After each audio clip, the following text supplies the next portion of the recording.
Take 3 tayo mga boss.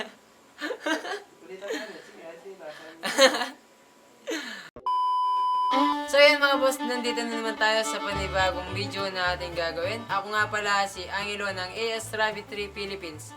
Ang tatalakayin natin ngayon mga boss ay tungkol sa pagsisimula sa pag-aalaga ng kuneho.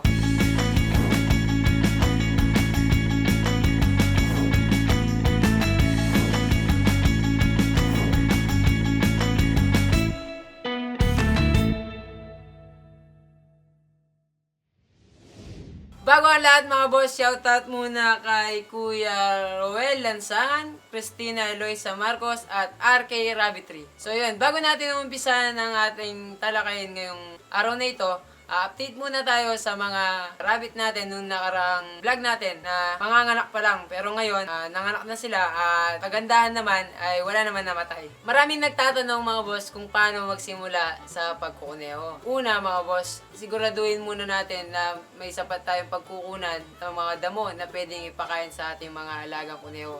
Ikalawa naman ay dapat ready na yung ating mga cage na paglalagyan ng ating mga kuneho.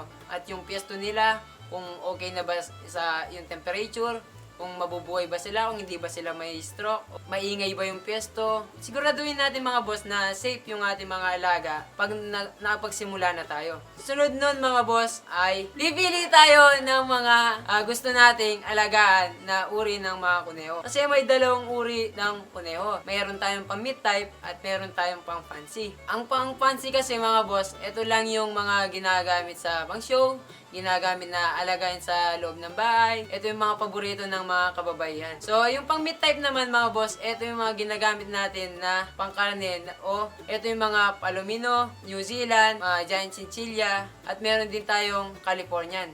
Pero sa kasalukuyan mga boss, ang ginagamit natin ngayon na pang-breed ay mga local NZ. Dahil kami mga boss, nagsimula kami sa local NZ. Bakit nga ba nagsimula kami sa local NZ? Pag nagsimula tayo, di pa natin alam mga boss kung mamamatay ba, kung successful ba yung ating pag-aalaga, o kung magbubunga ba ng maganda. Kasi mga boss, kung bibili na tayo agad ng mga mamahalin mga boss, baka magsisi tayo na namatay lang, nagka-diarrhea, hindi na natin alam kung anong pwedeng gamot sa kanila mga boss. Kaya nagsimula tayo sa local NZ muna. Sa kagandahan naman mga boss, napalaki naman natin na maayos ang ating mga local NZ na pwede naman natin i-cross sa mga pure na mga breed ng kuneho. Kaya mga boss, kung kayo rin ay magsisimula na katulad namin, siguraduhin nyo muna na may sapat na kayo na kaalaman tungkol sa pagrarabit.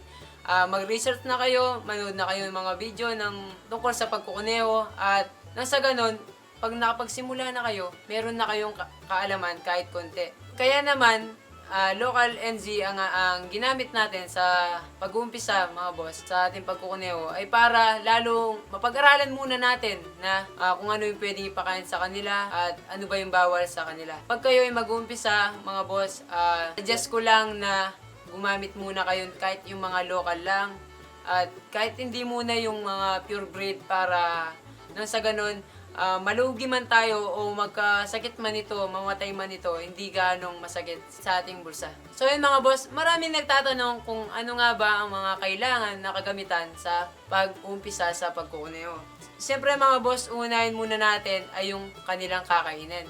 Siyempre, magtanim tayo mga boss kung may lupa tayo na maluwang, magtanim muna tayo na pwedeng ipakain sa kanila. Nang sa ganun, hindi na tayo lalayo pa na maghanap ng kanilang kakainin. At baka sa ating paghanap ng mga damo na pwedeng ipakain sa kanila, makatagpo pa tayo ng mga nalason na spray at pwedeng ikamatay yun ng ating mga alaga. Kaya kung tayo ay magbabalak na mag-alaga mga boss, mas mainam talaga na magtanim muna tayo. At syempre mga boss, mag-ready tayo ng kulungan na tama yung sukat para sa ating mga alaga. At ang uli mga boss, doon na tayo bibili ng rabbit natin. Doon na tayo pipili kung pang fancy ba yung alagaan natin o kung pang meat type. Kasi nung nag-umpisa ako mga boss, bumili lang ako ng dalawang doe, isang buck. Hanggang sa dumami na yun mga boss. Nag-umpisa ako sa tryo. Sa paggawa ko ng kulungan mga boss, gumastos lang ako ng 300. Bali sa 300 piso, nakagawa na ako ng pang-start ko sa pagkukuneho. Bumili lang ako mga boss sa junk shop ng mga retasong bakal, yung pinaggamitan na bakal. Tapos nung bumili na ako ng trayo, yun na. Pumili na ako mga boss ng kung ano yung aalagaan kong kuneho. Napili ko mga boss ay pang meat type. Dahil sa ngayon mga boss, alam naman natin na nirekomenda ng ating DA na si Sir William Dar na ang kuneho ay alternatibong pampalit sa baboy. Yun yung naisip ko mga boss, kaya pang meat type yung aking inalagaan. Nasa ganun mga boss, at sana tangkilikin ng mga Pilipino ang karne ng kuneho. Bumili ako noon mga boss, nag-start ako ng trayo na tig 1.5 month lang. Hanggang sa dumami na nung dumami yun mga boss. Hanggang sa ngayon, yun na yung ginagamit natin pang-breed. Na dagdagan pa natin, umabot na ito ng 10.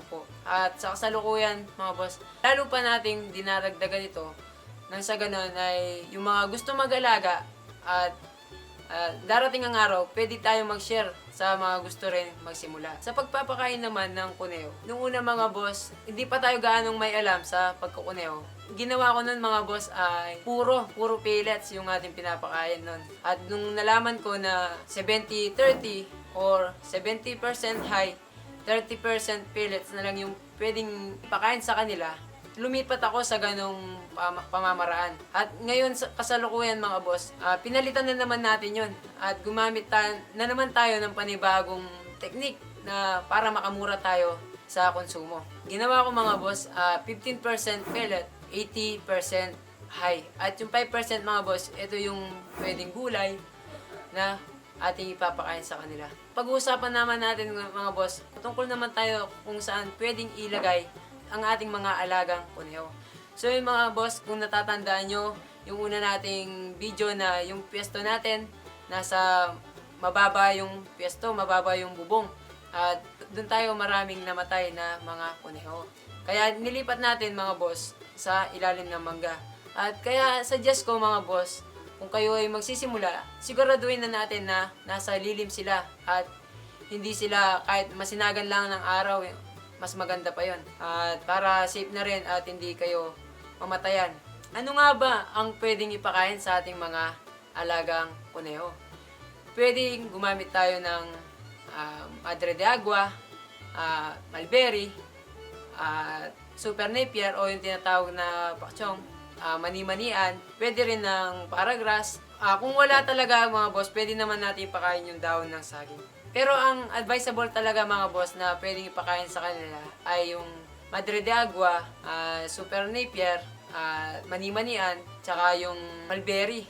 Dahil yun mga boss ay mataas sa protina at makakatulong talaga yun sa ating mga alaga. Sa pag-aalaga naman ng buntis na kuneho mga boss, ako mga boss, gumamit ako ng daon ng malunggay para na sa ganun makatulong tayo para gumanda yung kanilang gatas. Sa pag-aalaga naman ng kids mga boss, maraming nagtatanong sa atin kung bakit namamatayan sila ng mga kids. So yan, suggest ko lang mga boss, para masigurado natin na nakakakain ng maayos ang ating mga kids o yung nakakadede sila ng maayos, mas mainam mga boss na i-check natin sa umaga kung may puti sila sa tiyan. Sa paghawak naman ng mga kids natin mga boss, kailangan inahawakan muna yung ating dough bago natin hawakan yung mga kids. Para yung amoy hindi mawala sa mga kids at hindi yung amoy ng kamay natin yung maamoy niya.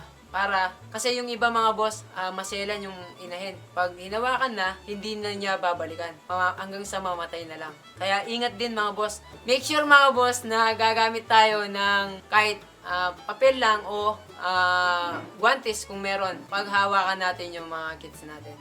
Sa pagpapakain naman ng mga buntis, mga boss, o yung mga kids na, mas maganda na unli talaga sila at hindi sila naubusan kahit gabi. Para hindi manghina at para tuloy-tuloy yung sigla at lakas nung inahin. So yan mga boss, hanggang dito na lang po muna yung ating video. At sana marami po kayong natutunan, lalo na sa mga magsisimula pa lang sa pagkukuneho. At kung di pa po kayo nakapag-subscribe, mag-subscribe na po. At i-click na rin po yung notification bell nang sa ganun, update po kayo sa mga video na ilalabas pa natin. I-like na rin po yung ating Facebook page na S Rabbit 3 Philippines. Maraming salamat po.